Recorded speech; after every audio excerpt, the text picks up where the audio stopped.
Hey there, it's Olivia here from Olivia's Catastrophe, and today I'm here to give you a book haul. So you have seen my Afrofuturism haul, but this is actually my post-buying ban haul. I did put a post up on Twitter like, I finished my buying ban, guess what comes next?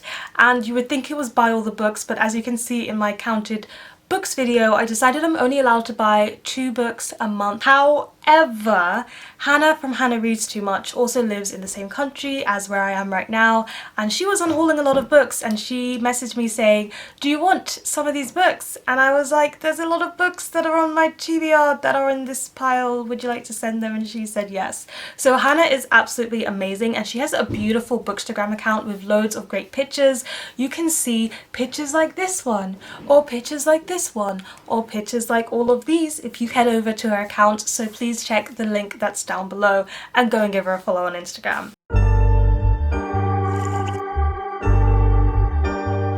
I've got one book here to quickly haul in, and that is A Song of Wraith and Ruins by Roseanne A. Brown. This one was sent to me by my good friend Taylor from Iridescent Blaze. She's just started her Bookstagram, so I'll also leave a link to that down below, and she's really truly lovely, and I was so excited to read A Song of Wraith and Ruins. It's one of my most anticipated releases for the year, and yeah, I've actually already started this one. We are buddy reading it together, and it follows these 2 characters. One is Malik and the other one is Karen. Karen is a royal, and then Malik is somebody who is a refugee, and he gets into the city in a dodgy way, and as payment for that his younger sister is captured, and he strikes up a deal to get his sister back, which involves something to do with Karen the royal, and drama ensues, fantasy stuff ensues. I am ready to read this book. You can't tell, I'm really bad at giving synopses for books I haven't quite read yet, so I'm not gonna try and give synopses for the rest of them. I'm just gonna say why I'm excited about them and why I got them. So from Hannah I also got Truthwitch and also Windwitch by Susan Dennard. And these 2 I primarily got because I know that Vendi and Cara from Wild Book Garden and Vendi from Caught Between the Pages both really enjoy these books, have recommended them time and time again, either to everyone as Vendi does, or to me in particular as Cara did. And I know it's got to do with witches, I know it's got a really good friendship representation in here, and the magic system sounds really cool, so I'm looking forward to giving these ones a try, and I'll probably be buddy reading them with Hannah whenever she's ready. Then she also sent my way The Diviners, Lair of Dreams, and Before the Devil Breaks You by Libba Bray. I have been told by Jade from Jaded Reader that I should give this series a chance, and I've heard a lot of things about them on BookTube, and these ones have covers that I've never seen anywhere before. Have people seen these covers of them? Because I just tend to see like the hardcover covers, and I don't know if these are the covers for all the paperbacks or if they're the old covers, but all I know about these ones are that they are big and that they are long, but that they are going to be worth my time. So just quickly scanning the back of The Diviners, it involves murders, a murder investigation, and also the underdogs of the cities, such as Evie, who is a pickpocket. So I don't really know too much about the series other than people generally seem to really like it and be disappointed by the end of the series, but I've still got a while to go before I get there, and I'm looking forward to enjoying the beginning, hopefully.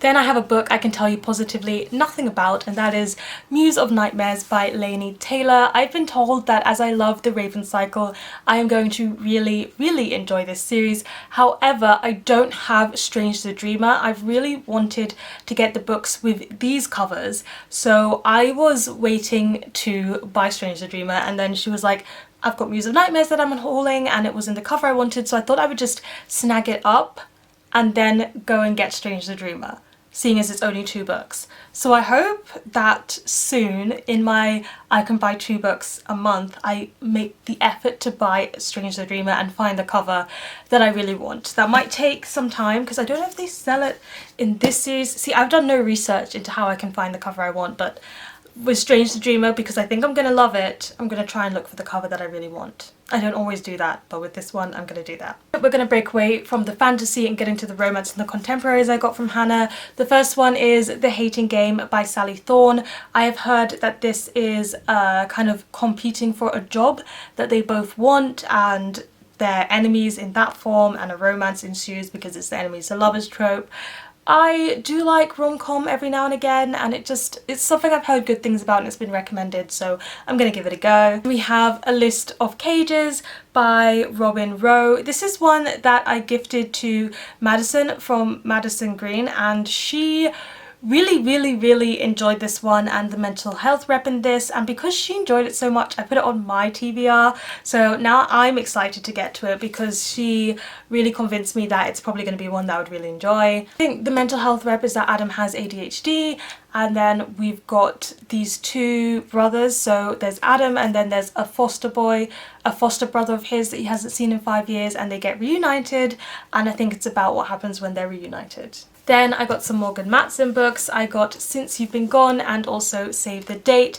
Again, I don't know too many things about each of these in particular, but I have heard that Morgan Matson's contemporaries are ones not to miss if you do like reading young adult contemporary, which I do when I make the effort to read it, so I'm looking forward to giving it a try, especially Since You've Been Gone, as that is the one I've heard the most about, and I think that there's going to be friendship and family as focuses of her young adult contemporaries. Then we've got Tash Hart's Tolstoy by Kathryn Ornsbee. The first time I heard about this book was right when it came out, because Lakeisha from Lakeisha the Book Nerd, who has an Instagram, Elle the Book Nerd, which I'll link down below, she really enjoyed this one when it came out, and I remember reading her blog review back when she was blogging, and I thought I need to read this book, put it on my TBR, and it's been there for literally years, and now I've got a copy. I know that in this one we have an asexual main character. In this one it's about a main character who writes a web series which is inspired by her favourite classic writer Tolstoy, Leo Tolstoy, and it gets nominated for an award, and I think everything spirals and it's about that.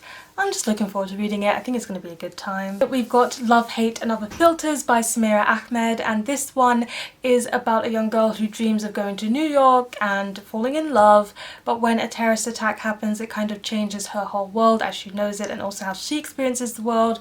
So I think this is going to be a light-hearted book, but it's going to have some really deeper themes running through it, and I'm just curious to see what it's going to bring to the table.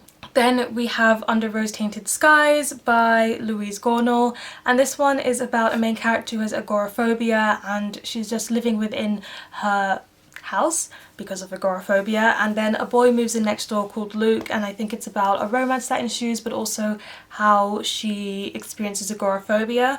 So I saw a review for this on Goodreads by Inga, and Inga blogs out of Wonderland, and she is Own Voices rep for agoraphobia, and she mentioned that the representation of agoraphobia in this one was really well done, and she also felt like the romance wasn't used as a ploy, which I don't like seeing in mental health books, where they fall in love and suddenly they're better, and she said it wasn't like that, and it was also very good representation, so I did want to give it a go based on her review, and I'm looking forward to reading it. So I bought my 2 books that I'm allowed for the month in July, and I was so excited. So I'm allowed to buy 1 book that's read by me previously and 1 book that's unread. So for my unread book I got the Grimm's Complete Fairytales by the Grimm brothers, and I got the edition that I spent a lot of time looking at all the editions and comparing, and I really loved this leather-bound edition with the gold-edged pages, and I'm so excited to read this one. I've already read a few of these short stories because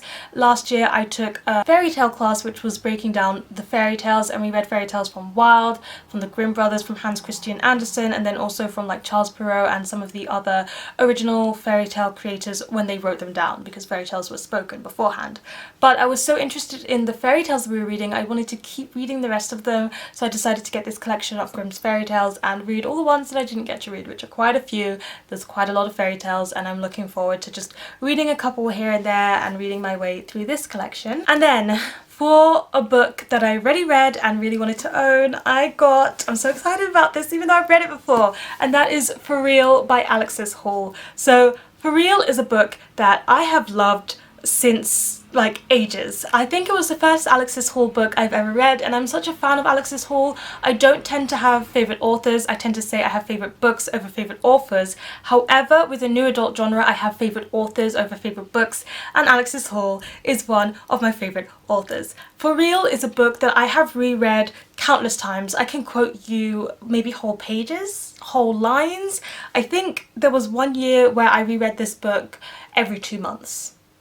it was intense. I really love this book. I should tell you what it's about because I haven't reread it in a while. So this book is about, it's about Toby and Laurie. So Laurie is a middle-aged man who is into the BDSM scene, and he went through a very serious relationship, and then he went through a really bad breakup, and he is not over it.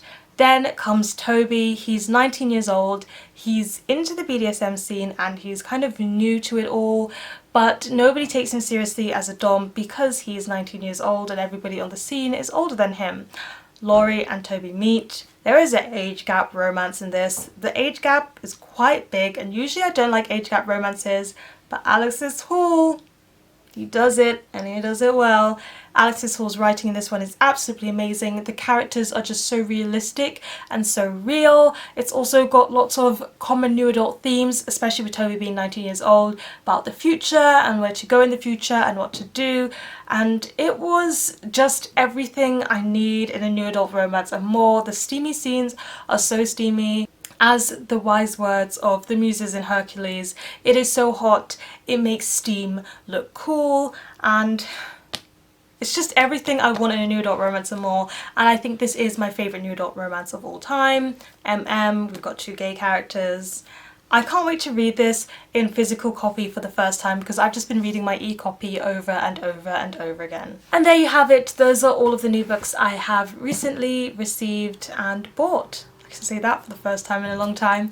So please let me know in the comment section down below what was the last book you have either bought, received or borrowed. Please give this video a thumbs up if you enjoyed it. Hit the subscribe button if you want to see more, and don't forget to hit that notification bell to be updated every time I have a new video. And you know what they say, onwards and upwards. Excelsior!